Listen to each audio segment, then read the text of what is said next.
میری آج کی کہانی ہے ایک یونیورسل ٹروتھ پہ، یعنی کچھ لو اور کچھ دو۔ یہ کہانی ہے ایک بھکاری کی جو ایک ریلوے اسٹیشن پر بھیک مانگتا تھا۔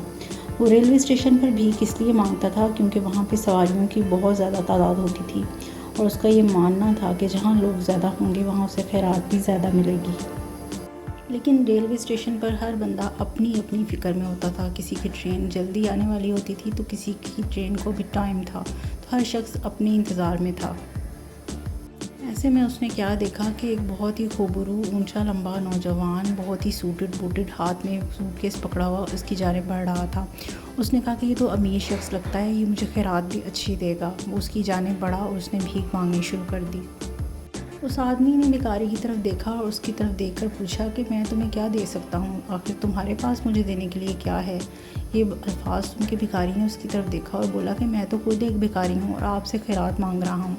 تو وہ شخص بولا لیکن میں ایک بیپاری ہوں، ایک بزنس مین۔ میں کسی سے کچھ تب تک نہیں دیتا جب تک میں کسی سے کچھ لوں نہ۔ یہ میری زندگی کا اصول ہے۔ یہ بات سن کے وہ شخص آگے بڑھ گیا، لیکن اس شخص کی بات سن کے بھکاری ایک گہری سوچ میں پڑ گیا۔ وہ سوچنے شروع ہو گیا کہ آخر میں کسی کو کیا دے سکتا ہوں؟ میں تو خود ایک بھکاری ہوں، لیکن اگر میں کسی کو کوئی چیز دوں اور پھر بھیک مانگوں تو مجھے ضرور اچھی خیرات ملے گی، لیکن میں کسی کو دے ہی کیا سکتا ہوں؟ یہ بات سوچتے سوچتے سارا دن گزر گیا۔ بھکاری کے 2 دن اسی کشمکش میں گزر گئے کہ میں کسی کو کیا دوں۔ پھر ایک دن اس کے ذہن میں ایک خیال آیا۔ اس نے ریلوے اسٹیشن کی کیاریوں میں لگے ہوئے پھول توڑ لیے اور سب سے یہی سوال کرتا رہا کہ میں آپ سے بھیک کے بدلے یہ پھول دوں گا۔ لوگوں نے اس کی بات کو بہت اپریشیٹ کیا۔ لوگوں سے بھیک مانگتا اور بدلے میں ایک ایک پھول سب کو دے دیتا۔ لوگوں کو یہ بات اچھی لگی اور اس سے خوش ہو گئے۔ دن بہ دن اس نے نوٹس کیا کہ اب اسے خیرات بھی زیادہ ملتی تھی۔ اسی طرح دن گزرتے گئے۔ ایک دن اس نے کیا دیکھا کہ ریلوے اسٹیشن پر وہی نوجوان دوبارہ اپنی ٹرین کے انتظار میں کھڑا تھا۔ بھکاری بہت جلدی میں اس کے پاس آگے بڑھ کے سوال کرنے لگا کہ آج آپ مجھے خیرات دیں، آپ کو دینے کے لیے میرے پاس کچھ ہے۔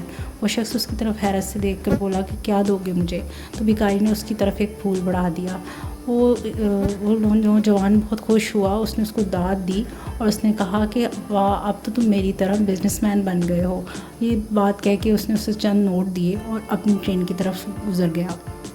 لیکن ہمیشہ کی طرح اس نوجوان کے الفاظ اس بھکاری کے ذہن پہ گہرا اثر چھوڑ گئے کہ ہاں تم تو میری طرح ایک بزنس مین بن گئے ہو۔ یہ سوچتے سوچتے اس نے زوردار قہقہ لگایا اور بولا کہ میں ایک بزنس مین بن گیا ہوں، آج سے میں بھی ایک کاروباری، ایک بیپاری ہوں۔ لوگوں نے اس کی طرف دیکھا اور انہوں نے کہا کہ یہ پاگل ہو گیا ہے اور دیوانوں جیسی باتیں کرنا شروع کر دی ہیں۔ اسی طرح کچھ وقت گزر گیا۔ 6 ماہ کے بعد ایک ہی ٹرین میں 2 انسان آمنے سامنے بیٹھے تھے اور ایک ہی شہر کی ٹرین میں سفر کے لیے جا رہے تھے۔ ایک انسان نے دوسرے کو دیکھ کے پہچان لیا۔ اس نے کہا کہ آپ نے مجھے پہچانا ہے؟ تو سامنے والے شخص نے کہا کہ نہیں، میں نے آپ کو نہیں پہچانا، میرا خیال ہے یہ ہماری پہلی ملاقات ہے۔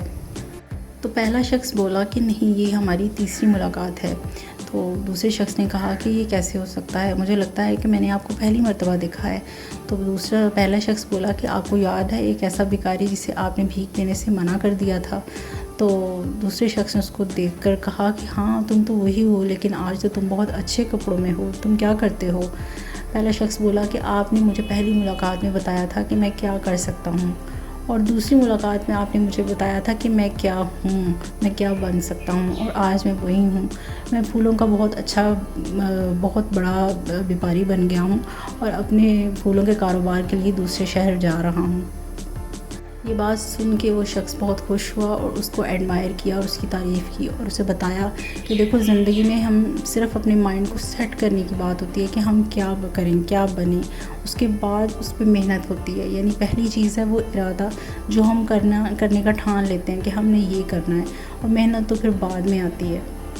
اسی لیے زندگی میں اسی انسان کو کچھ ملتا ہے جو دوسروں کو دینے کی ہمت اور طاقت رکھتا ہے، نہ کہ ایسے انسان کو جو سستی اور کاہلی دکھائے۔ کسی نے سچ کہا ہے، حرکت میں برکت ہے۔